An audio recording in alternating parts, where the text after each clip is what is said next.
Niloko mo ako! Selena! Paano mo natin nalokohin ako? Hindi ko alam ang sinasabi Paano? mo. Ano ka ba? Tulog na si Paulo. Si Paulo? Pinaniwala mo ko na mga asawa lang imbitado dito. Sinadya mong itago sa akin na isinama mo si Paulo dahil alam mong hindi ako papayag na maiwan si Junjun. Bakit ka nagsinungaling sa akin? Will you please calm down? Gabi na. Marami nang natutulog. Hindi ka ba nahihiya niyan? Nahihiya? Nahihiya ka sa kanila? Ha? At bakit ang kahiyan ba'y para sa ibang tao? At sa akin na asawa mo na niloko mo, hindi ka nahihiya? Huwag mong ubusin ang pasensya ko, ha? Manahimik ka na. Hindi ako tatahimik. Galit ako, Mike. Galit na galit ako. My God, Mike. Nasaan ang konsensya mo? Alam mo, malulungkot si Junjun pag wala ako. Pati ang makasama niyang kapatid niya, pinagkait mo. Baka akala mo hindi ko alam. Hindi ko nararamdaman na inilalayo mo si Paulo kay Junjun.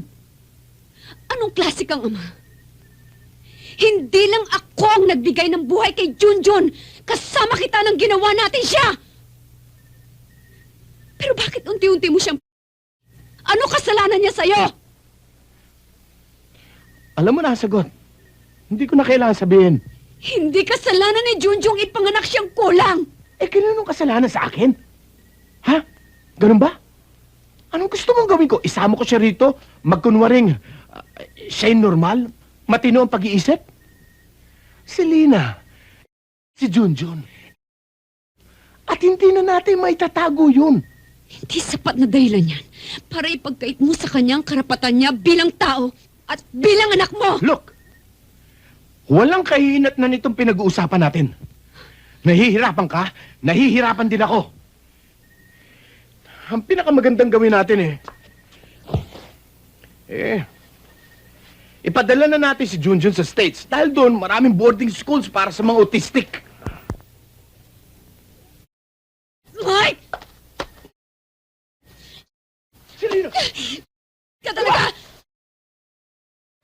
Wala ka na inintindi kundi ang sarili mo! Kundi ang sarili mo! Ang dami-dami ko ng sinakripisyo! Ang dami-dami ko ng tiniis! Hanggang saan? Hanggang kailan? Agod na pagod na ako! Agod na Then pagod na! stop bringing it up again! Kung pagod na pagod na rin ako! I'm doing my best, Selena! And if my best is not good enough for you, wala akong magagawa! Hanggang doon na lang ako! And if you want to have peace in this family, you just have to learn to live with that! Okay?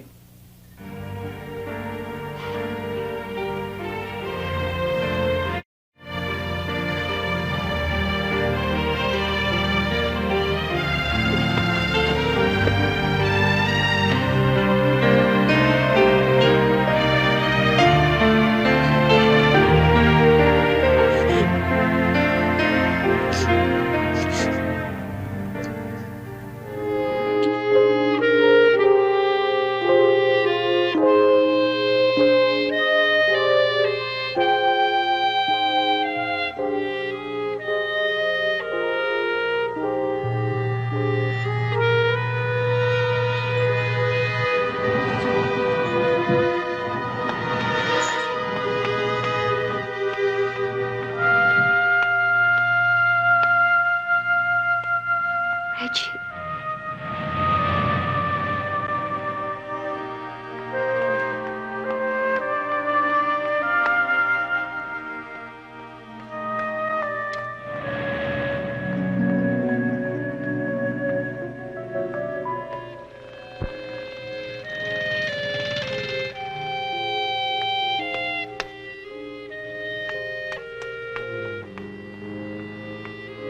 Sarap. Pusin mo yan, ha? Tama na yan, Yaya. Baka masobrahan na. Po. Punasan mo na si Reggie.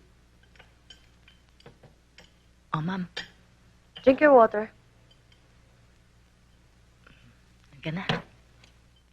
Tulog ka na, ha? Good night.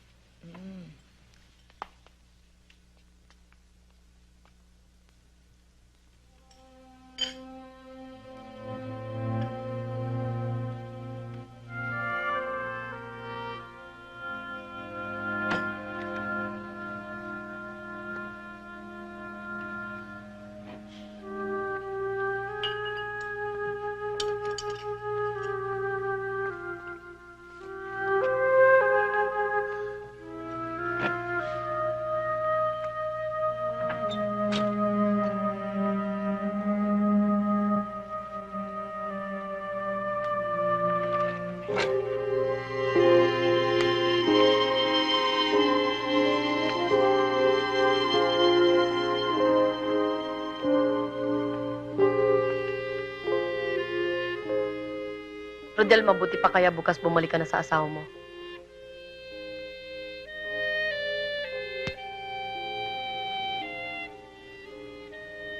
Para akong preso. Patitikimin mo muna ng masarap. Tapos, At para rin akong sanlaan. Sa tuwing magigipit ka sa akin ka tumatakbo. Kinailangan mo ng anak, binigyan kita. Nangailangan ka ng pangunawa, inunawa kita. Rodel, hindi ako gripong pwede mong buksan o sarahan kung kailan mo gusto. Hindi ako naririto para lutasin lahat ng problema mo.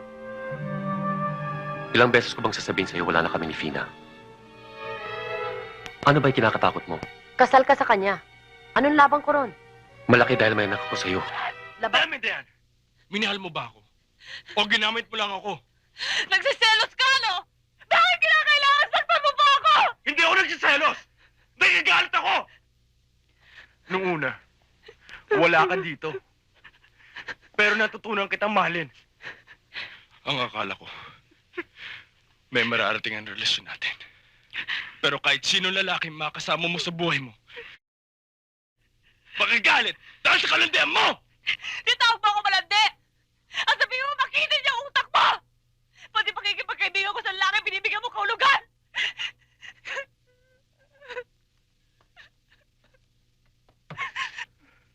Nang malaman mo na mas mabuti ang hagdanan ng puting yun, hindi mo na siya inawanan. Anong kapalit niyan, Dayan? International prestige in modeling? Marriage? A fat bank account? Baka hindi mo alam. May asawa ng puting yun. Sayang. Sayang, Dayan. Handa na sana akong magpakasal sa'yo. Pero hindi ko kailangan ng isang babaeng katulad mo. You're nothing but a professional.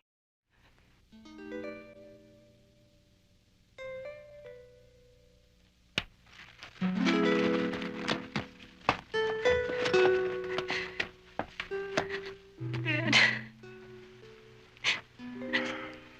Napakasakit mo naman magsalita.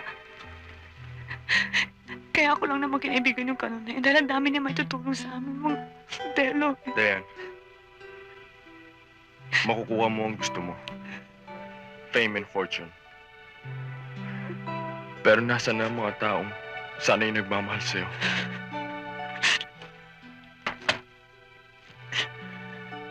Nasaan ang kagaya ko? Nasaan ang iyong ina? Anong mangyayari sa'yo pagdating ng dulo?